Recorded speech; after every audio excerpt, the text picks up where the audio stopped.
آواہا جداست۔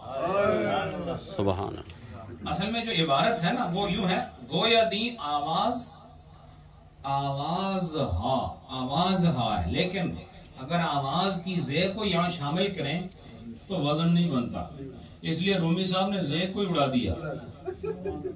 کیا کہ آواز ہا ہے نا، بہت ساری آوازیں، تو فرمایا آواہا، پہلے آواز ہی کہا لیکن بعد میں کیا کہا؟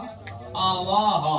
اس کا مطلب یہ ہے کہ یہ حسن لفظی کو قائم رکھنے کے لیے اگر کوئی ایک آدھ لفظ کو کاٹنا پڑ جائے تو معنی میں تبدیلی نہ آئے تو فرق نہیں پڑتا۔